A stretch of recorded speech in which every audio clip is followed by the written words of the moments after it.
Après, c'est du management. La compétition est longue. Vikash l'a dit, c'était une attaque-défense. Ça veut dire que quand même, il y avait la possession. Peut-être que sur une avant-dernière passe, une inspiration, Paulo Dybala, on sait de quoi il est capable. Après, peut-être qu'en sélection, il n'a pas envoyé les bons messages lors de la préparation, même si la préparation était très, très courte. Nous qui suivons le championnat italien, on sait que Dybala, c'est un joueur qui est capable de faire des différences. Après, il y a d'autres bons joueurs. Quand même, on concède 2 buts, on a besoin de sonner la révolte et on a besoin d'un joueur justement qui vient apporter de la magie. Vous avez ce joueur-là sur le banc et vous ne faites pas rentrer? Ouais, on a eu la même remarque sur d'autres rencontres. On aime avoir, comme le Sénégal, on aurait aimé avoir des choix un peu plus forts sur le plan offensif.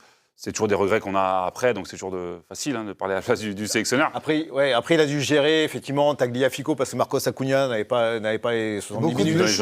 Voilà, il y a beaucoup de blessés, beaucoup de joueurs qui ne peuvent pas jouer. Mais dans la préparation mentale, Claude pourra nous en parler mieux que ça. Moi, j'ai été surpris. On a l'impression de voir un petit peu le défaut du Paris Saint-Germain de ces dernières années. Quand ils encaissent déjà l'égalisation, on a l'impression que tous les Argentins sont la tête baissée. Il y a une espèce de pression, et même la conférence de presse d'après-match. Il y a un Lionel Scaloni qui est quasiment en train de répondre aux journalistes, les larmes aux yeux. Je me dis, mais comment il va préparer le prochain match de samedi? Il est quasiment en train de pleurer parce qu'ils ont perdu contre l'Arabie Saoudite. On pourrait même vous montrer la déclaration. On n'a pas d'autre choix que de se relever. On ne doit pas analyser ça à outrance. C'est un jour triste, mais il faut se lever et continuer. Non, mais là, il a complètement tort, parce que cette histoire des matchs à oublier, c'est exactement le contraire du métier de sélectionneur. C'est des matchs à retenir, justement. Ça ne veut strictement rien dire quand j'entends ce truc. C'est un match à oublier, non, justement. C'est un match dont il faut se rappeler, et se rappeler très fortement, et que ça impacte bien les cerveaux de tous. On a vu qu'Hervé, on en parlait tout à l'heure, Hervé, ses joueurs étaient en mission, mais lui, il l'était aussi. On a vu très bon dans la préparation mentale, vous le connaissez bien.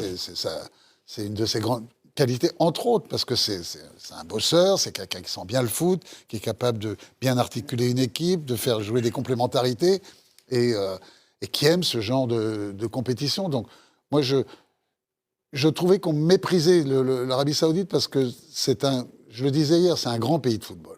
C'est un des rares pays où il y a 35 ou 40 000 personnes à quasiment tous les matchs dans le championnat de première division saoudien. C'est une énorme population, ce sont des dingues de foot. Et il y a beaucoup de joueurs talentueux.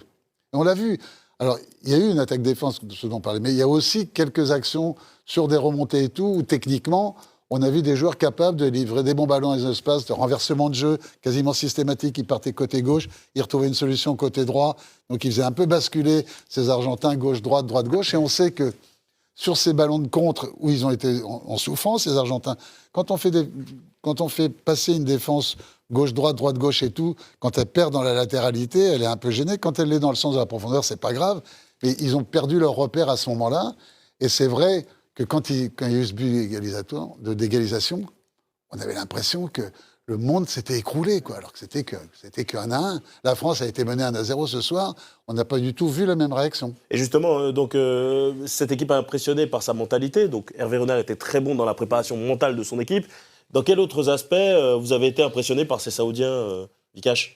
Déjà, la capacité à aller marquer les 2 buts, il faut 2 occasions, 2 buts, et puis il faut les mettre. Voilà, ils sont beaux, marquer des buts comme ça, j'ai adoré. Et puis après, défendre ensemble, courir, sauter, et puis tenter leur chance. Après, j'ai été vraiment surpris de voir. Moi, je trouve que l'Argentine est une fausse bonne équipe. Elle n'a pas des vrais grands joueurs. Ils ne jouent pas tous titulaires dans les très, très grandes équipes. Et ils ont Messi qui peut disparaître. Et Messi, quand ça va mal, quand l'équipe est menée, on l'a vu avec le Barcelone aussi, il n'est pas capable de tirer l'équipe. Lui aussi, il baisse la tête, lui aussi, il envoie le mauvais signe à tout le monde. Et j'ai senti cette équipe pas prête à prendre un but, à être menée, encore moins. Personne n'a pris le relais. Il n'y a pas de relais, il n'y a rien. Tu as parlé de Rabiot pour l'équipe de France, tu vois, même les signaux extérieurs, c'est vrai que l'équipe d'Argentine... Non, mais le fond du problème est là, c'est qu'il y a plein de joueurs de complément, il n'y a pas de grands joueurs. Il n'y a pas de... Déjà 2018, ça démarre par un match nul contre l'Islande, un partout, avec ces Argentins qui n'arrivent pas à réagir. Enfin, est-ce qu'il y a un excès de confiance, de suffisance, peut-être sur ce match-là, peut-être qu'ils sont arrivés, effectivement, alors c'est sûr qu'il y avait 35 000 supporters dans le stade, ils sont portés par une espèce de...